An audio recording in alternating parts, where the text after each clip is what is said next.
No capítulo 6 do Evangelho de Mateus, Jesus nos ensina como nós devemos orar. E é sobre isso que nós vamos falar nesse vídeo. Na verdade, uma série de vídeos onde nós vamos conversar sobre a oração do Pai Nosso e o ensinamento que ela nos traz para a nossa vida de oração. Mas, em primeiro lugar, eu quero te contar por que eu decidi gravar essa série de vídeos. Algumas pessoas, durante a minha caminhada, elas me falam sobre a sua dificuldade, sobre as suas dificuldades na oração, no momento da oração.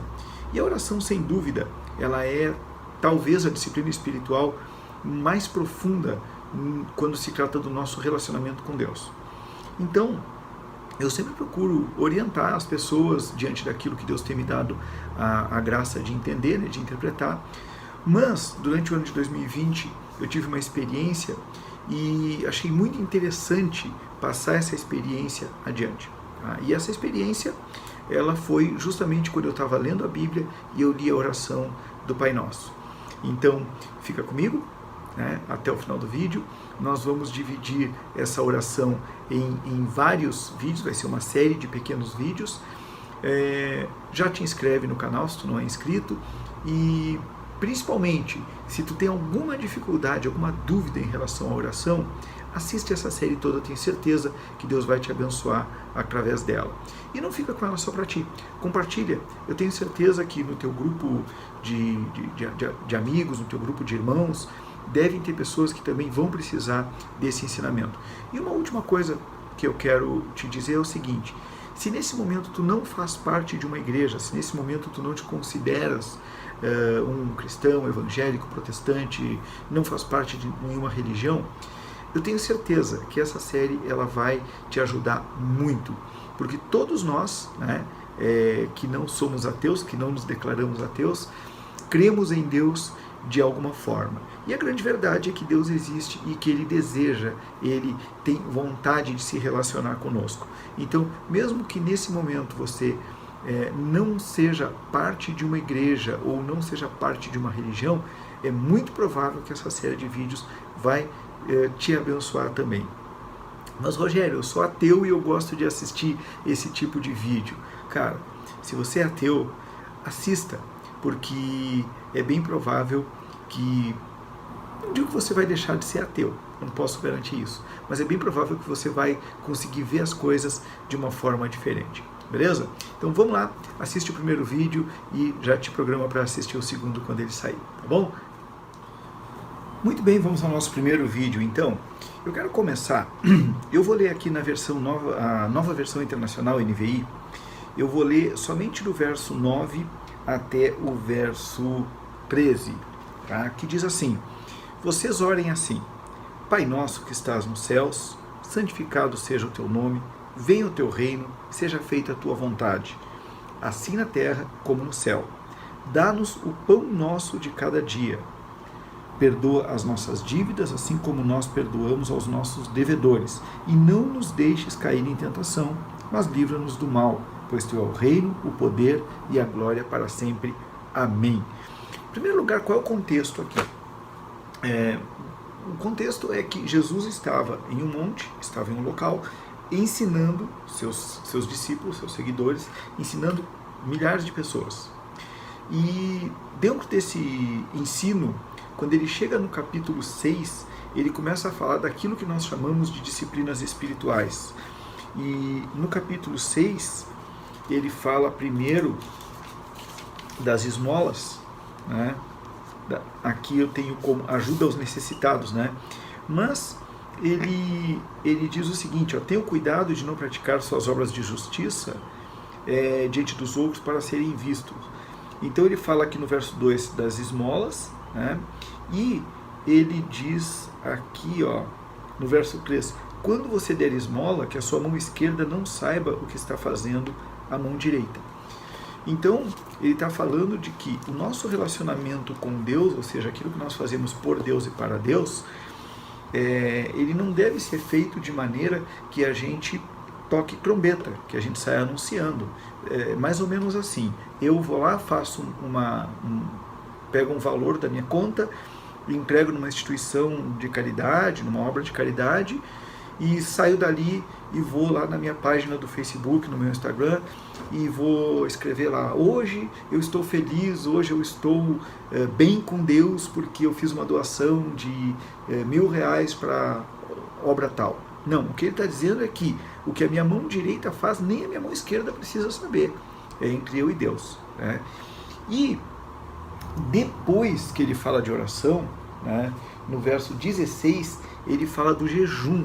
E ele diz assim, ó: quando jejuarem, não mostrem, o verbo-chave aqui é mostrar, na minha opinião, uma aparência triste como os hipócritas. Então, o que ele está falando aqui? Ele está falando que quando nós jejuarmos, normalmente quando a gente jejua e a fome começa a nos acometer, a gente fica abatido, né? O semblante descai, é normal isso acontecer. E ele está dizendo que a gente não deve aproveitar essa reação fisiológica que nós temos naturalmente quando jejuamos, para que as pessoas saibam que nós jejuamos. Então, mais uma vez, seria como eu estou na minha manhã de jejum, né? E eu saio, vou lá naquele lugar que eu sempre vou para tomar um cafezinho. Olha só que louco, né? Eu estou na minha manhã de jejum, vou lá naquele lugar que eu sempre vou para tomar um cafezinho, e aí a pessoa da cafeteria lá me diz assim: ah, Rogério, vai tomar o teu expressinho de sempre?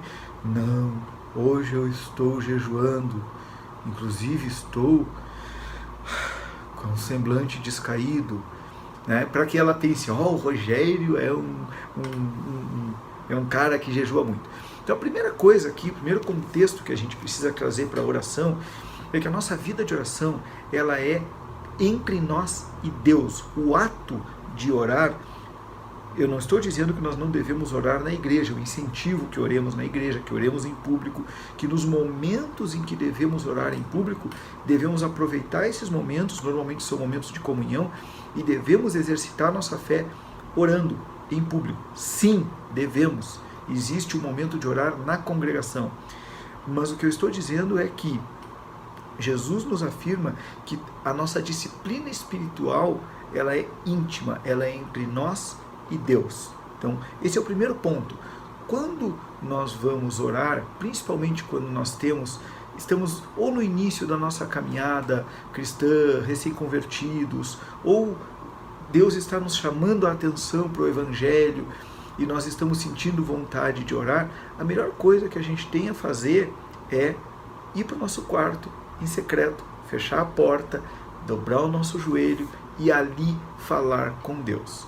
Então, a primeira coisa que Jesus está nos ensinando é que as nossas disciplinas espirituais, e a oração não é diferente, ela deve ser um ato íntimo, um ato em secreto com Deus, né? Inclusive, ele fala aqui no verso 6, ó: mas quando você orar, vá para o seu quarto, feche a porta e ore ao seu Pai, guarde essa palavra, Pai, que está em secreto. Então seu Pai, que vê em segredo e secreto, o recompensará. Tá? Então, primeiro ele ensina, né, no verso 6, a atitude que nós devemos ter em oração, o comportamento que nós devemos ter em oração, entre nós e Deus. Tá? Isso serve para mim, que tenho uma vida ativa, vamos dizer assim. Isso serve para aquela pessoa que esteve numa vida ativa e hoje está mais passivo, não ora mais, não tem mais aquele ímpeto, aquela vontade, aquele desejo, né, de estar orando todo dia, de orar sem cessar. Isso serve para quem está assistindo esse vídeo e nem é um cristão evangélico, ou um cristão protestante, ou um crente, seja lá o nome que você queira dar. Isso serve para qualquer pessoa, né? Se você quer estabelecer um relacionamento com Deus, esse relacionamento ele tem que ter a base dele, o alicerce dele em secreto. Não é em secreto no sentido de que ninguém tem que saber que você se relaciona com Deus. É em secreto o momento do seu relacionamento com Deus. Eu não me relaciono com a minha esposa em público da mesma forma que eu me relaciono com ela dentro da minha casa. Dentro da minha casa eu tenho mais liberdade, a gente brinca, a gente briga, né? A gente às vezes se exalta, a gente tem o nosso momento de intimidade, e tudo isso acontece dentro da nossa casa, né? Da mesma forma, quando eu estou na igreja com a minha esposa, óbvio que eu não sou um hipócrita, mas tem coisas que eu converso com ela dentro de casa que eu não vou conversar na igreja. Tem coisas que eu converso com a minha esposa dentro de casa que eu não vou conversar no restaurante quando a gente está almoçando ou jantando. Tem coisas que eu converso com a minha esposa dentro de casa que eu não converso na reunião de família, no aniversário, num casamento e qualquer outra coisa. Então, assim é a nossa primeira atitude. Então, vai ficando por aqui o primeiro vídeo, né? E a gente vai seguir falando nos próximos de como orar, certo? Então, resumindo aqui, esteja em secreto, em intimidade com Deus. Ore no seu quarto, em secreto, que o seu Pai que vê em secreto vai te recompensar. Beleza? Que Deus te abençoe, que você possa já começar a colocar em prática isso e colher os frutos de uma vida de oração em nome de Jesus. Até o próximo vídeo.